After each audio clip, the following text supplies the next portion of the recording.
Opinion poll आणि exit poll म्हणजे याच्यामध्ये काय फरक आहे?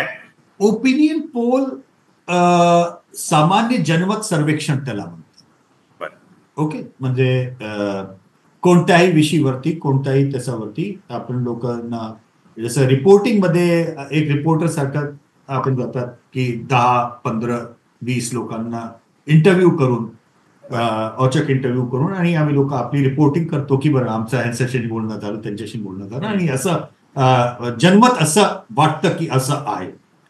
ओपिनियन पोल फक्त कसं की 10-20 पैकी म्हणजे जास्त स्कोप असतं. 1000, 2000, 3000 लोकांना आम्ही लोकांनी इंटरव्ह्यू घेतला एक स्ट्रक्चर क्वेश्चनवरती आणि जास्त रिलायबल असतं त्याच्यामध्ये. म्हणजे की इतक्या जास्त लोकांशी गोष्ट केली तर म्हणजे आपला सॅम्पल बेस जास्त आहे तर तसं आहे.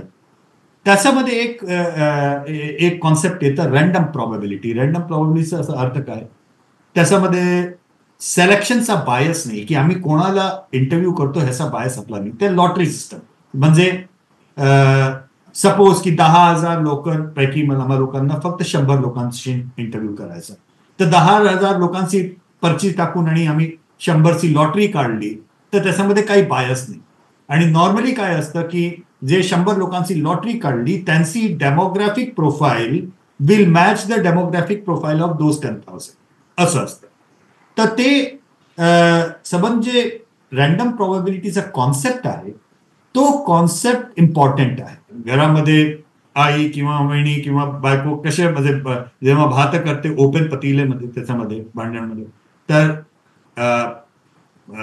सगळे म्हणजे भात ठीक प्रमाणिकतेने सगळं कुकिंग झाली की नाही झाली पकवून दिले की नाही त्याच्याकरता पूर्ण घेऊन खाऊन तर टेस्टिंग नाही करायची ना. ते असं करून आणि त्याच्यामधून 1 किंवा 2 अक्षत ते घेऊन आणि हाताने घेऊन घेतात गृहिणी जितक्या परीक्षा झालं की नाही झालं. तसंच आहे ओपिनियन पोल. तसं केलं आणि बघितलं पण त्याच्याकरता पूर्ण असं भरून आम्हा लोकांना सगळं उद्ध्वस्त करायचं त्याची गरज नसते. तेच ओपिनियन पोलची कॉन्सेप्ट आहे की समाजामध्ये ते सगळं चेक करायचं इकडनं तिकडनं की काय आहे की ठीक झालं की नाही झालं, काय झालं, कसा आहे, कच्चा आहे, पक्का आहे, म्हणजे काय स्थिती काय आहे त्या इश्यूची मुद्द्याची काय स्थिती आहे. That is opinion poll. Exit poll काय, ओपिनियन पोलचा थोडंसं वेगळं प्रारूप आहे का की इथे फक्त एक निवडणुकांमध्ये असतं. निवडणूकमध्ये जेव्हा लोक आपला वोट टाकून बूथवरून बाहेर येतात त्यावेळेला त्यांना इंटरव्ह्यू करायचं. तर एकाच जागेवर उभं होऊन 10-10, 15-15, 20-20 लोकांना सोडून जे काही इंटरनल त्या मेथोडॉलॉजीमध्ये केलं आहे त्याच्यामध्ये त्यांना इंटरव्ह्यू करायचा, कोणाला वोट दिला, काय मुद्दा होता हे सगळं विचारलं, त्यांचे डिटेल घेतले आणि त्याच दिवशी त्यांना कम्प्युटेशन करून एक ब्रॉडली हे असेस करायचं की कोणाला किती मत मिळू शकतात आणि काय मुद्दा होता आणि कोणची डेमोग्राफीनी कुठे मत द्यायचा. तर एक्झिट पोलचा जे सायन्स आहे किंवा सर्वेचे जे सायन्स आहे ते फक्त आणि फक्त वोटिंग शेअरचे एस्टिमेटचा आहे, सीटचा मुळीच नाही आहे.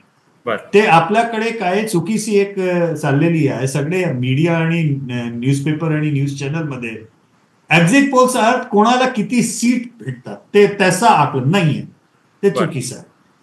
एक्झिट पोल किंवा सर्वेचा सायन्स फक्त आणि फक्त वोट शेअरचा कॅल्क्युलेशन वरती थांबतो. त्याच्यानंतर वोटला सीट मध्ये कन्वर्ट करायचा एक मॅथमॅटिकल एक्स्ट्रापोलेशन आहे.